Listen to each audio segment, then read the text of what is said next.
नमस्कार, बंजारा बीट्स में आपका हार्दिक स्वागत है। मैं हूं ज्योति प्रकाश खरी। आज हम आपको मिला रहे हैं एक ऐसी शख्सियत से जो मऊरानीपुर में इन दिनों धूम मचाए हुए है। चलिए मिलते हैं प्रदीप पटेल जी से। पटेल जी, जैसा कि मैंने उल्लेख किया कि आप सोशल में भी हैं और आपका राजनीतिक एक प्रभाव भी है, हम चाहेंगे हमारे दर्शकों को छोटा सा एक परिचय आप अपने बारे में। कहाँ के रहने वाले हैं, कहाँ कितनी शिक्षा दीक्षा है आपकी? जो भी मेरे गांव है मऊरानीपुर ब्लॉक में ही आता है ग्राम गढ़वा। यहाँ मऊरानीपुर से 13 किलोमीटर दूर है। जी। गांव में ही ज़्यादातर परवरिश हुई हुई है और 2001 के आसपास मैं यहाँ मऊरानीपुर रहने लगा हूँ। कहाँ तक शिक्षा हुई आपकी? शिक्षा हमारी स्नातक है जी। पढ़ाई लिखाई बहुत ज़्यादा अच्छी नहीं रही। हाई स्कूल हम लोगों ने गौरी इंटर कॉलेज एक ग्रामीण क्षेत्र में ही है, सुदूर ग्रामीण में है। जी। गौरी इंटर कॉलेज से हाई स्कूल किया था और इंटरमीडिएट मुड़िया एक पृथ्वीपुर के पास है, अशोक माता का हाँ, कुंड है वहाँ। हाँ, जी। वहाँ इंटर किया क्योंकि पिताजी पहले वहाँ भी टीचर रहे। जी। तो हमारी पढ़ाई सुदूर जंगलों में से ही निकल के आया हूँ। फिर आपका ये राजनीतिक जुड़ाव कैसे हो गया? जवाब तो मुझे लगता है कि जो भी जिम्मेदारियाँ आज तक जो मुझे मिली हैं और जैसा भी प्रकृति का ऐसा सिस्टम जो रहा हो कि अपने आप ही मिली कहीं ना कहीं से जो जिम्मेदारी मिली तो उसमें करने का प्रयास किया। उस चीज़ से सीखते ही सीखते हुआ है, कुछ हमारा प्री प्लानिंग ऐसा रहा नहीं।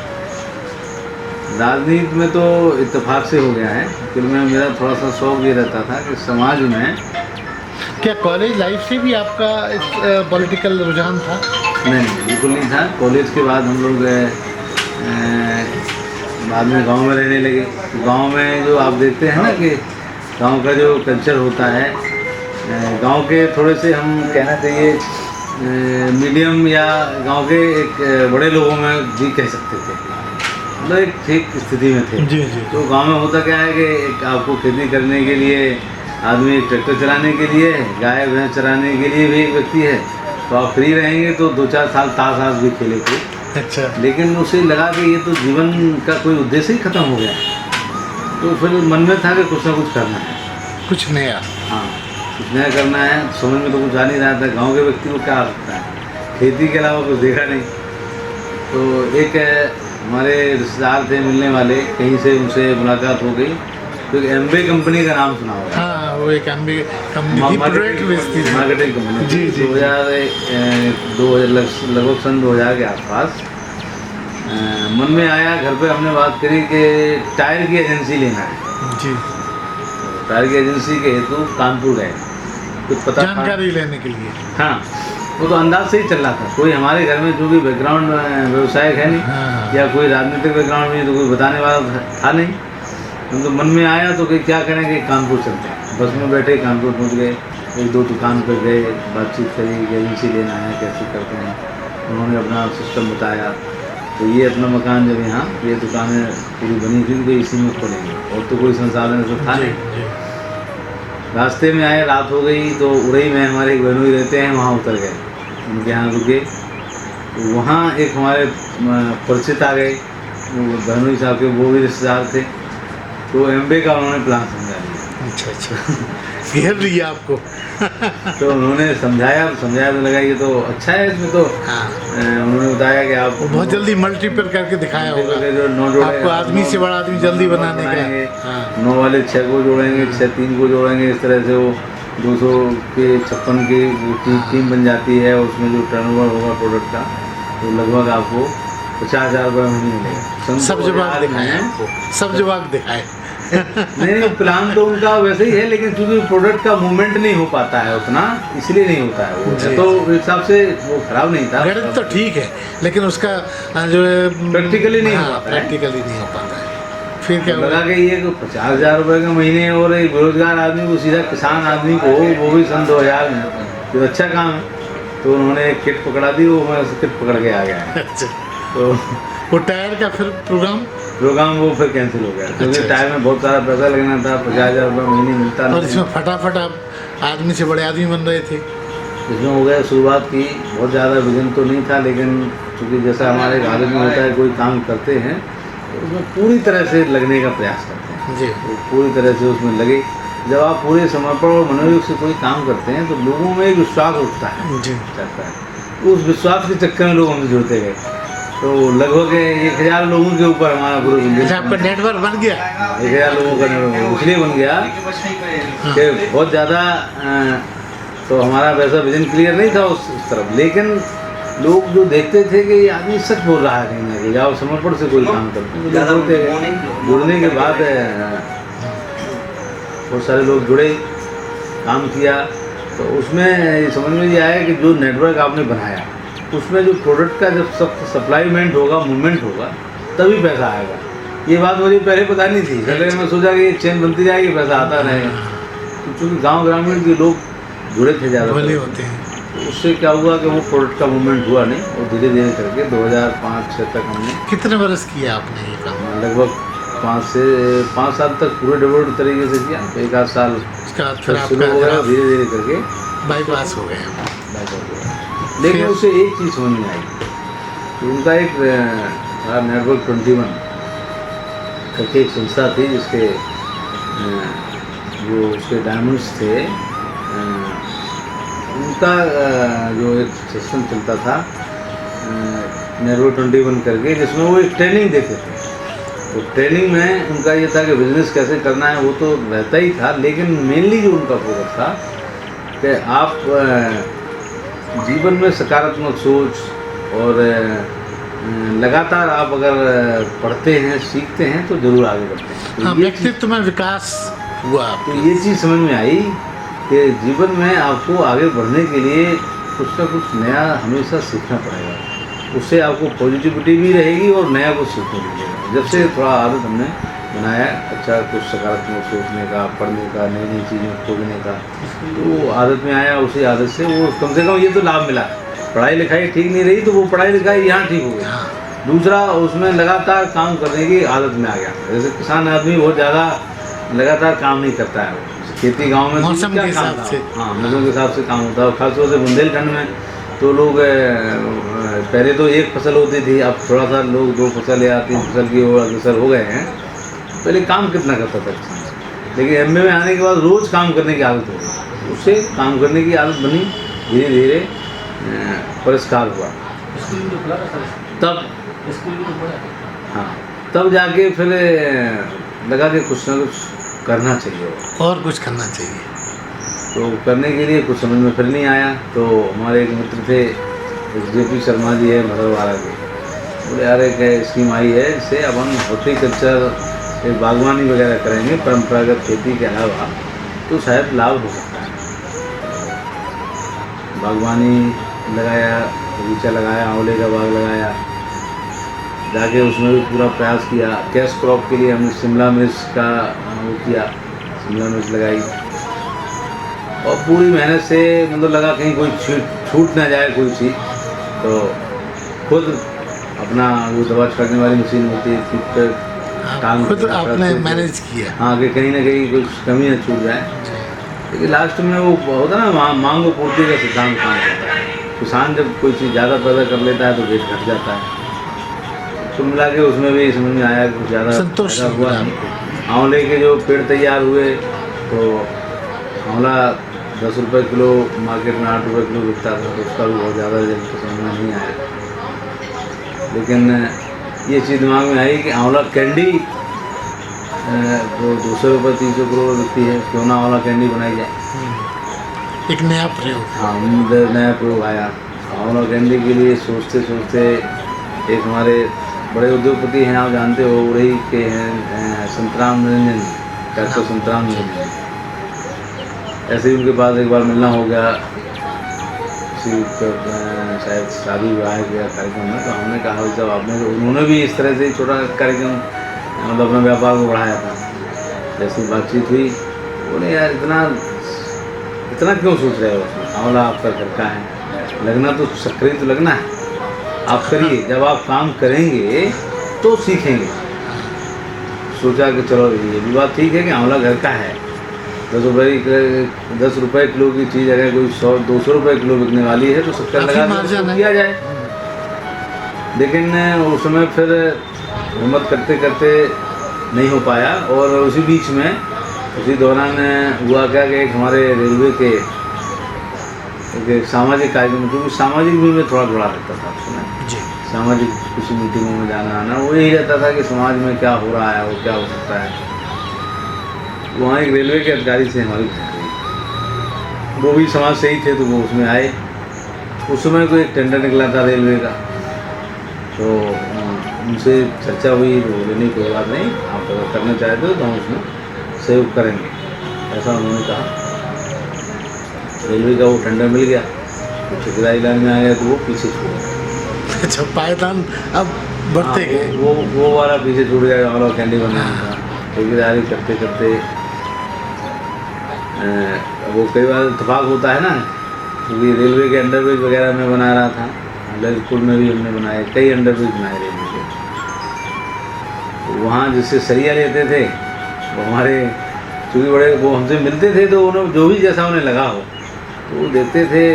क्योंकि वैचारिक में, क्योंकि पिताजी भी आरएसएस से जुड़े रहे, उस समय ब्लॉक उपाध्यक्ष बनते थे, पहले मंडल क्या बनने शुभ लगे। नाम था उनका? श्री जगदीप प्रसाद नेहरू आरएसएस में रहे वो, और जो अपने राजेंद्र अग्निहोत्री पूर्व सांसद रहे, जी जी उनके साथ उन्होंने काम किया है। और वो वैचारिक रूप से हम लोग भाजपाई विचारधारा से ही थे। तो सरिया लेने विनोद जी अग्रवाल जी हैं हमारे सरिया वाले, बड़े व्यापारी हैं विनोद अग्रवाल जी, लोहे वाले। वो देखते थे तो बोले यार आप इतना करते हो तो पार्टी में वैसे पद लेके काम क्यों नहीं करते हो? तो वैसे पद लेके इसलिए नहीं कि उसमें तो जिम्मेदारी से काम है। बंधन आ जाता है। और अभी हम लोग गांव ग्रामीण किसान से निकले हैं, तो अभी तो पहली प्राथमिकता ये है कि परिवार को व्यवस्थित करने के लिए पैसे की आवश्यकता है, तो अपना व्यापार में मस्त हैं, तो अभी इसमें हमको मत करिए। बोले नहीं इतना तो आप, वो देखते रहते थे, कभी कभी मीटिंग में हम जाते थे, बोले जितना आप कर रहे हो तो उसी हिसाब का आप दायित्व लेके कर लीजिए।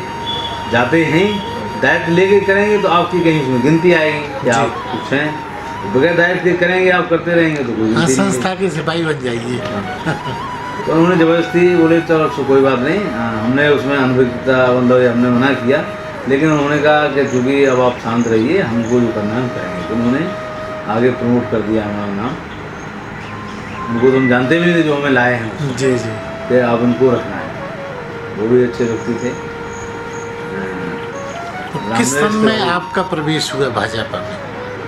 नहीं भाजपा में तो खैर शुरू से ही है, लेकिन लगभग प्रदेश का पद के साथ उसके साथ तो 2016 के साथ हम प्रदेश कार्यकारिणी सदस्य किसान मोर्चा में, और 15 के आसपास हम कोऑपरेटिव में बगैर पद के ही कोऑपरेटिव जो सोसाइटियों में चुनाव होते हैं उसमें पूरी तरह से काम किया था। और प्रदेश लेवल तक हम उसमें पैक्सपेड के एक संस्था होती है उसमें डेलीगेट बन के गए थे।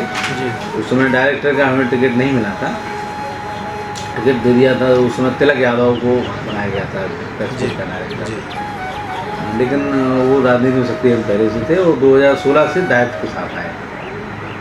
और करते करते बस मुझे ज़्यादा पता नहीं, लेकिन जो दायित्व मिलता था तो उसको मैं करने का काम प्रयास कर देता था।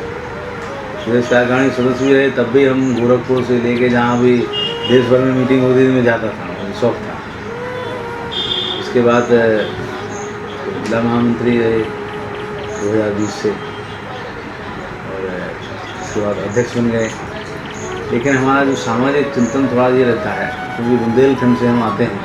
अभी गांव में हमने एक प्लान किया है, वो प्लान अपने आप ही बनता गया, हमारा उसमें कुछ नहीं था। गांव में मैं देखता था तो लोग गांव में दिन भर ताश खेलते था कि ये ताश खेलते हैं, हमने उन्हें मना किया तो बोले वैसे कोई काम ही नहीं है, क्या करें। दिमाग में आया कि हाँ सही बात यही है, हमने भी ताश खेले हैं इसलिए कि खाली थे। आप उनका दर्द हम लोग खाली होता है तो आदमी कुछ ना कुछ करेगा जी, तो हम लोग कुछ सोचते हैं। तो जालौन वगैरह रिश्तानी वगैरह हैं, रिश्तेदार वगैरह हैं, तो वहाँ गए, देखा वहाँ पेपरमेंट की खेती होती है।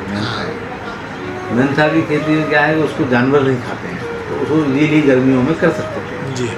तो हमने फिर वो उसकी उस तरफ आपका रुझान शुरू कराई, उसकी खेती शुरू कराई। और कई उसके लिए उसका प्राइम मशीन लगती है, वो प्लांट लगता है, कैसे निकलेगा वो। तो हमने यहाँ चूँकि कोई इतना शुरू में तो कोई लगाएगा नहीं, तो हम ही ने प्लांट भी लगाया। जी। तो उससे पूरे क्षेत्र में परमानेंट की खेती स्टार्ट हो गई। तो हमारे गांव में, कई गांव में जहाँ स्टार्ट हो गई थी खेती करना, तो लोगों ने फिर ताश खेलना कुछ कम हो गया। ऑटोमेटिक युवा लोगों का तो हाँ, रोजगार मिलेगा थे, तो फिर। 10 से 5% लोग खेलते थे। तो हमने कहा चलो ये काम अच्छा हुआ। इसी तरह चिंतन चलता रहता था। फिर हमने कहा एक काम किया जाए कि बुंदेलखंड में किसानों को आदत नहीं है रोज काम करने की। उसका कारण यही है कि यहाँ लगातार फसलें उगते हाँ, नहीं हैं। फसलों के मौसम के तो हिसाब फिर से। ये, हाँ, मौसम के हिसाब से। और यहाँ का कल्चर, चूँकि ज़मीन ज़्यादा है, पानी का भी साधन का थोड़ा अभाव था, तो लोग एक फसल करते थे। तो सोचा कि अगर ऐसा किया जाए कि एक गांव, एक आदमी 5-7 एकड़ या जो भी उसके पास क्षमता अनुसार ज़मीन है, एक फार्म हाउस बनाए वो। तो फार्म हाउस बनाने से क्या होगा कि अगर वो सोचे कि ये मेरी दुकान है, यही मेरी फैक्ट्री है, ऐसा सोच के वो अगर रोज़ जाएगा फार्म पर तो कुछ ना कुछ करेगा। क्योंकि अभी आप देखोगे 60% गांव में लोग ऐसे हो गए हैं कि जो दूध पड़ोस से लेते हैं। आप सोचिए, गांव वाला आदमी अगर दूध पड़ोस से ले रहा है, सब्जी अगर खरीद रहा है बाजार से, तो वो किस बात का किसान क्या कर रहा है वो? तो हमने तो एक फार्म हाउस बनाएगा तो उसे रोज़ आदत में रहेगी और एक व्यवस्थित हो जाएगा। तो हमने अभी बनाया है। हमने एक गौशाला भी बनाई है उसी फार्म हाउस पर। ये किस जगह है बस? ये मेरा 13 किलोमीटर गाँव है यहाँ से गढ़वा। कड़वा।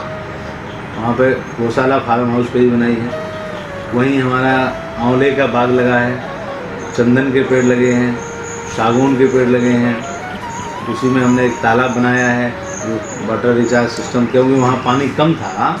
तो हार्वेस्टिंग की तरह आप। हाँ, मैंने प्लान क्या किया था उसमें, तो पानी कम होने की वजह से खेत में पानी लगाते हैं तो वो लग नहीं पा रहा था। तो हमने कहा इसमें पानी का संचय हो जाएगा। और जब आपको संचय करने के लिए तो लगातार आपने लाइट का कनेक्शन ले लिया, लगातार वो तालाब भर रहा है।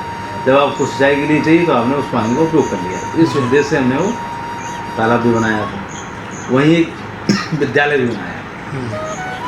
विद्यालय क्यों बनाया कि जब जैसे हम मेहनता की खेती कर रहे थे, तो ये दिमाग में आया कि काम लोग कर रहे हैं, लेकिन जो थोड़े सक्षम लोग थे वो बच्चों को पढ़ाने के चक्कर में मूव कर रहे थे। तो हमने कहा अगर ये जब मूव करेंगे तो फिर वो प्रभावित होगा काम। तो हमने कहा एक काम करो, एक विद्यालय यहीं खोल दो। हाँ, तो गांव में बड़े भाई साहब हमारे कृषि स्कूल में टीचर थे, तो उनका भी सोचना था कि हम नौकरी कब तक करेंगे। तो हमने कहा चलो इससे अच्छा है कि आप विद्यालय चलेंगे। तो विद्यालय खोला। किस नाम से विद्यालय है वो? JP Patel academy. आपके गाँव में ही? हाँ, गाँव में जी। वो उद्देश्य उसमें ये था कि गांव के जो गरीब लोग हैं, हाँ, और जो नहीं जा वो सकते, सर्वाइव कर बाहर पाएंगे। खेती भी करना है उन्हें, वो भी करना है, तो वो अपने बच्चों को अच्छी शिक्षा देते हैं। जो मेधावी छात्र अगर ऐसे हैं जी। और वो अगर फीस देने में अक्षम है, हाँ, तो उनके लिए अपन जो है हमारी तरफ से, संस्था को अपनी तरफ से फ्री उनकी फीस हम देते हैं। कितने कक्षा तक खुला है? 8 तक है। 8 तक है। लेकिन क्लास और भी जैसे जो बच्चे हैं तो 10 तक वहाँ पढ़ते हैं। हाँ, तो ये विद्यालय भी खोला। अब इन सब चीज़ों को देख के ये समझ में आया कि जब तक किसान के प्रोडक्ट का वैल्यू एडिशन नहीं हुआ, यानी वो अपने प्रोडक्ट का वैल्यू एड नहीं करेगा, बनाएगा नहीं, उसको पैकेजिंग नहीं करेगा, तो उसे ज़्यादा फायदा होगा नहीं। जी। तो इस साल हमने वहाँ एक और चीज़ जोड़ी है। वहाँ जैसे कैश क्रॉप आप कर ही रहे हैं, जो फसलें बो रहे हैं, लंबी इनकम के लिए आप चंदन सागौन लगाया, साल में एक बार इनकम के लिए आंवला और ये इस तरह का लगाया। वहीं पे जब पूरा फार्म बनाया तो सब्जी और गौशाला, दूध, ये सारा पैकेज आपको जैविक आपको खाने को भी मिल रहा है और रोजगार भी मिल रहा है लोगों को। उसके बाद फिर अभी हमने मूंगफली, अपने यहाँ जो बुंदेलखंड में मूंगफली को लोग धुलते हैं, धुलने से उसकी क्वालिटी खराब हो जाती है, उसमें थोड़ा फंगस हो जाता है, वो एक्सपोर्ट नहीं हो पाती और उसका रेट कम मिलता है बाजार। अच्छा अच्छा। तो तो हमने एक प्री क्लीनिंग एवं दाने निकालने का एक सिस्टम लगाया। अच्छा। पूरा यूनिट लगाई है, हाँ हाँ। लगभग 2-2.5 CR के आसपास का उसका अच्छा। कॉस्टिंग आया है। हाँ। जिसमें 2 तरह से करेंगे। पहला उसको मिट्टी और लकड़ी को निकालेंगे। ठीक है। अगर किसान चाहे तो उसे, जैसे अभी सरकारी खरीद मूल्य पे जो MSP पे जो मूंगफली जाती है, अभी पिछले साल जो दिक्कत आ रही थी कि छोटा दाना हो जाता है या मिट्टी की वजह से वो दाना का वजन नहीं आ रहा था। उनका जो चाहिए कि 68 से 70% में दाना चाहिए मूंगफली से। जब मिट्टी और लकड़ी साथ में जाएगी तो वो दाना नहीं आ पा रहा था प्रॉपर, जी तो उससे और एक छोटी मूंगफली हो जाती है, उनको गांठ सी हो जाती है, इसमें दाना नहीं होता। जी तो किसान क्या वहाँ नहीं बेच पा रहा था, उसे मजबूरी मंडी में बेचना। तो यहाँ पे क्या है, वो प्री क्लीनिंग करा ले, उसे अपने इच्छा अनुसार चाहे तो वो MSP पे बेच सकता है। हाँ, उसको फ़ायदा ही होगा। हाँ, उसको फायदे के लिए ही किया है जी तो उसको MSP बेच सकता है। नहीं अगर उसे करना है तो वो हमारे यहाँ ही उसका वो करे, तो FPO के माध्यम से हम उसको दाना निकाल के, इसका एक्सपोर्ट का भी प्लान है। अभी तो पूरा मशीनरी सब तैयार हो गई है कि और शुभारंभ होना बाकी है। जी तो इससे किसानों में दो चीज़ें आएंगी, ये फ़ायदा तो होगा ही होगा उसे, क्योंकि मंडी का जो खर्चा है वो बचेगा, डायरेक्ट हमको देगा। हैं, सरकार ने भी एक ऐसी स्कीम बना रखी है कि किसान आदमी या कोई भी व्यक्ति फूड सप्लाई, मतलब इस तरह से जो फूड इंडस्ट्री जो अगर लगाएगा तो उसे कुछ टैक्स पे फ्री है, और सब्सिडी वगैरह सब्सिडी वगैरह तो मिलेगी। जी जी किसान से वो सीधा माल लेगा, तो जो मंडी शुल्क चलेगा और जो खर्चे हैं वो बचेंगे, तो किसान को फायदा मिल जाएगा। जी और जब आप लगा रहे हैं तो आपको भी होगा। दूसरा हमारा उसमें सोचना ये था, मैं एक बार गुजरात यात्रा पे कई बार मैं जाता रहता हूँ, टूरिज्म शौक है आपका। हाँ, वो शौक इसलिए था कि कुछ ना कुछ सीखें, कैसे जाए व्यापार अगर सीखना है तो गुजरातियों से। बिल्कुल बिल्कुल। तो मैं ऐसे अंदाज से जाता था वहाँ, फिर धीरे धीरे परिचय हो गया, तो वहाँ लोग देखते हैं कि कौन सा व्यापार क्या है। वहाँ हमने देखा कि बड़ी बड़ी इंडस्ट्री गांव-गांव में लगी हैं। हम एक मैं गया था उसके लिए, पैलेट्स आते हैं, उसको क्या बोलेंगे, एक वेस्ट मटेरियल जो भूसा वगैरह होता है, अच्छा अच्छा जैसे सरसों का है, मूंगफली का छिलका है, बन तो किसी से भी जाता है, लेकिन जो जानवर जिनको नहीं खाते हैं उनसे आप पैलेट्स बना सकते हैं। हाँ। होगा यहाँ रहता है, उसकी स्टडी में मैं गया। तो जो दो कंपनियों उसके संपर्क में मैं था, उनके यहाँ गए, वो कई सालों से बना रहे हैं। ये बड़ा वाला, छोटे भी पैकेट हैं के अंदर रखे हैं, बड़ा बता सकते हैं। जी ये वेस्ट मटेरियल से अच्छा अच्छा प्रेस करके बनता है। अच्छा अच्छा। ये इसका आपके- इस्तेमाल कहाँ होता है? इसका NCR फैक्ट्री में होता है। हाँ और यहाँ जैसे जो आपका थर्मल पावर है, जी तो वहाँ थोड़ी सी बाउंड्री से ये है कि ये बड़ा वाला वहाँ नहीं लगेगा, इसमें 6 mm से लेके 25 mm तक वो लेते हैं। अच्छा अच्छा। वो भी हमारे पास यहीं रखा है, मोटर। क्यूब्स के रूप में लेते हैं वो, हाँ, है ना? नहीं क्यूब्स के रूप में क्या, वो तो आपको वजन से लेंगे। अच्छा, वजन से लेंगे, हाँ। फिर वो असेंबल करके अपने नहीं वो उसमें क्या करके जलाने का काम होता है। अच्छा, Actual जलाने। में सरकार, ईंधन की तरह वो इस्तेमाल हाँ, करते ये जैविक ईंधन हो गया ना ये। हैं। हाँ हाँ हाँ, ये इसको जैव जैव ईंधन के इस्तेमाल में मैं समझ करेंगे। गया। इससे सरकार का सोचना ये था कि पॉल्यूशन नहीं होगा। पॉल्यूशन नहीं हुआ, जो खेतों में जो जला देते हैं, परली पराली जलाते हैं, वो भी रुकेगा। दूसरा, किसान को उसको लाभ मिलेगा। तीसरा, जो सबसे ज़्यादा पॉल्यूशन जो खनन वाला कोयला आता है उससे ज़्यादा होता है, इसमें पॉल्यूशन कम होता है। जी तो इससे कई फायदे हैं। सरकार ने एक नोटिस वगैरह में निकाला है कि 10% सरकारी कंपनी हो चाहे प्राइवेट हो, उसे जैव ऊर्जा या जैव ईंधन उसे खरीदना पड़ेगा। जी तो उससे एक डिमांड भी बढ़ी है। जैसे अपना थर्मल पावर में 40 लाख टन इस्तेमाल होता है पारिशद थर्मल पावर में, जी ये जैव ईंधन। तो उसका 10% 4 लाख टन, और ज़्यादा मुझे लगता है 50,000 टन भी नहीं लोग बना पा रहे हैं, यहाँ बना रहे हैं। तो ये आपका ताज़ा इक्विपमेंट है। हाँ, मैं उसके लिए ही गया था, उसी स्टडी के लिए। अच्छा अच्छा। लेकिन वो धीरे धीरे करके कुछ ऐसी मुलाकात हुई लोगों से, तो लगा कि बुंदेलखंड में पहले सबसे ज़्यादा किसानों को ये प्लांट लगाने से ज़्यादा लाभ हो। तो मैं कहना ये चाह रहा था कि मैं फैक्ट्री पे 2-3 फैक्ट्रियों को देखने गया, जहाँ ये उसकी पैलेट्स बनाने वाली, बकेट्स बनाने वाली जो मशीनें बनती थी। 2 लोग बहुत पुराने सालों से काम कर रहे हैं, कई सालों से। फिर मैं जिसके यहाँ, नए व्यक्ति के यहाँ भी हमारे किसी एक मिलने वालों के द्वारा जब मुलाकात हुई, तो हमने कहा यार ये तो बहुत बड़ी इंडस्ट्री आपने बना ली है इतने कम समय में। तो उनका ये कहना था कि मेरी ज़मीन ये पैतृक थी, हमने उसको धारा 80 में कराया, लोन लिया और लगा दिया। तो ये दिमाग में आया कि अभी किसान आदमी अगर कोई इंडस्ट्री लगाना चाहता है वो शहर में प्लान करेगा कि ज़मीन खरीदेंगे फिर करेंगे, तो मुझे लगता है कर नहीं पाया। जब मैं वहाँ का बड़ा किसान था तब मुझे भी संकट आ रहा था करने में, तो जन सामान्य को आएगा। तो मेरे दिमाग में ये रहा कि गांव में अगर लगाई जाए तो गांव में उसके पास ज़मीन है, छोटी इंडस्ट्री अगर वो लगाना चाहे तो लगा सकता है। हमारा सोचना ये था कि हर गांव में दाल से लेके, दलिया से लेके, आटा से लेके, टमाटर वगैरह जैसे पैदा कर रहा है तो सॉस से लेके छोटी छोटी इंडस्ट्री बनाने का अगर काम करेगा किसान तो उसे रोज़गार भी मिलेगा और एक अच्छी क्वालिटी का प्रोडक्ट मिलेगा। बिल्कुल। क्योंकि आज हम एक ऐसे समय में जी रहे हैं जहाँ इंफॉर्मेशन तकनीक का युग है, विचार क्रांति का युग है, कि जहाँ आपको सोचना है, विचार करने के लिए आपके पास मोबाइल है, आपको टीवी में प्रचार करने की आवश्यकता नहीं है। अगर आप क्वालिटी देंगे तो आपके प्रोडक्ट का प्रचार अपने आप होगा। तो क्या किसान नहीं कर सकता है? और सही मूल्य भी मिलेगा। किसान कर सकता है।